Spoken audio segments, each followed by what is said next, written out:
trust this. Takahi ota, bohuatkan, buenas tardes y bendiciones, good evening and many blessings. I am Cordero. My pronouns are they, them, theirs in English, and then ella in Spanish. I am my communities are me. Ellas son de mí, yo soy de ellas. When I was asked to write for this anthology, hot damn was I excited. Yes, let's do the thing, yeah. And then I thought, hot damn, what am I gonna write about? Okay, let's figure it out.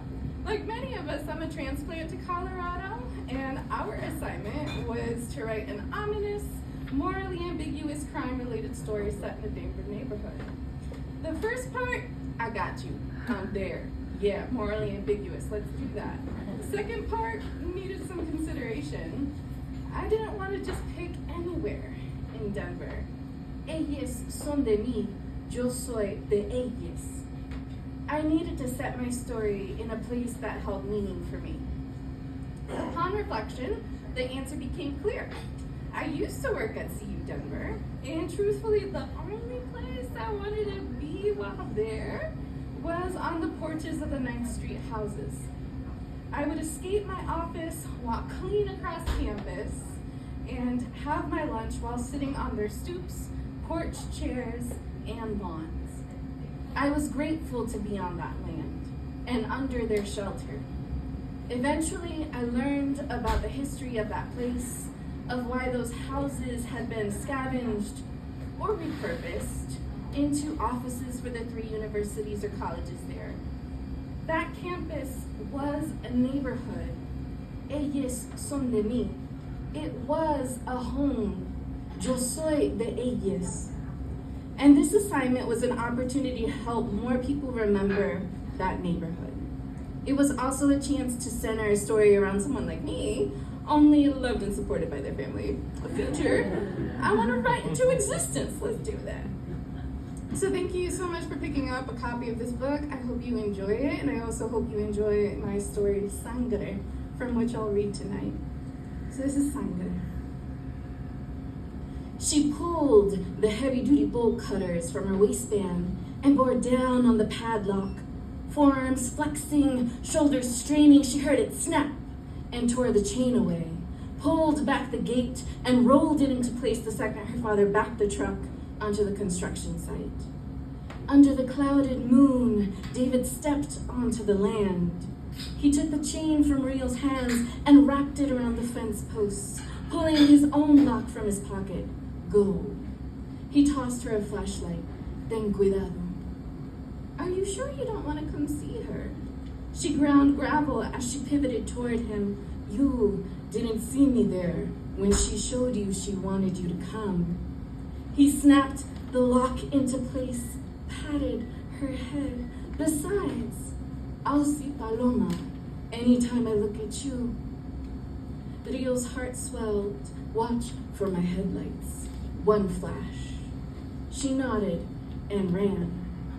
Her work boots pounded the dusty ground of the torn-up streets, the hem of her skirt in her hand, flashlight beam swinging in front of her. She darted toward the rounded curves of St. Cajetan's, Rio able to see them dark against the sky despite the black of the night. Gota! Gales carried Paloma's voice to Rio, gusts growing stronger the closer she drew near. She wheezed, the air cold and hard, but she kept dropping one foot in front of the other, even when she stumbled over rubble, even when sweat dripped into her eyes and stung. She passed St. Cajetan's, the church feeling too tall, walls pulling in and out. Inhale and exhale. Rio drove forward, thought the ground started to feel like membrane, soft and springy. Wind whistled high and low. Maybe the land was singing. Dame una gota. She skidded onto the dirt road that led up to the 9th Street houses, veered right at their fence, knew where her home would have stood, even though the streets were missing. Tripping her way down a rocky path, she scrabbled over rubble that jutted from piles, splintered wood beams biting into her forearms, shattered glass tearing at her palms. She got caught on a broken wall a few feet off the ground. Her thick locks grabbed by fractured rafters. She pulled but couldn't break free. Stars in front of her eyes, something translucent reached past her face. Wind whipping into the wood and knocking it back. She fell. The air knocked out of her lungs when she hit the ground. Then she realized she was here.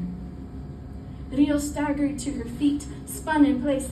Tia, dame una gota de nuestra sangre. The clouds over the moon parted. Rio turned off her flashlight and saw Paloma in wispy translucence standing in front of the wreckage that was their home. Her intangible form wavered in the night, but Rio could tell Paloma's hand stretched toward her, palms upturned, fingers cupped. Rio reached. Her hand cut open from the glass of the ruins. Our blood is in the streets. Paloma's body became as solid and bright as the moon where Rio's droplets fell into her hand. Our blood is in the ground. Thick red pools grew under Paloma's feet, spreading into the wreckage, wind gusting, earth shaking. Broken bricks and girders rose from their open graves and stitched themselves back together. Paloma stepped toward Rio as glass crashed into wholeness, mortar slapping against brick, nails hammering into wood, shutters cracking open and doors slamming shut. Paloma flashed so bright, Rio had to cover her eyes. We are the land, Paloma said. Her hands wrapped around Rio's face. She pressed her cold forehead against Rio's, closed her eyes, and as she lingered, she grew warm. Lights flickered on in the homes that stood tall again, gabled roofs cutting into the dark sky, colors deepening under the moonlight. Blue curving trims, red arches over windows, white brick shimmering with rainbows, while pines and cottonwoods sprung from the ground. Paloma opened her eyes. Cajetan's doors flew back with a scream. Candles burning in the stained glass windows. Hymns poured from the walls. Organs spun melodies. A torrent of blood rushed down the church steps, spattered into the street, joining the scarlet river seeping from the 9th Street houses. Never let them forget.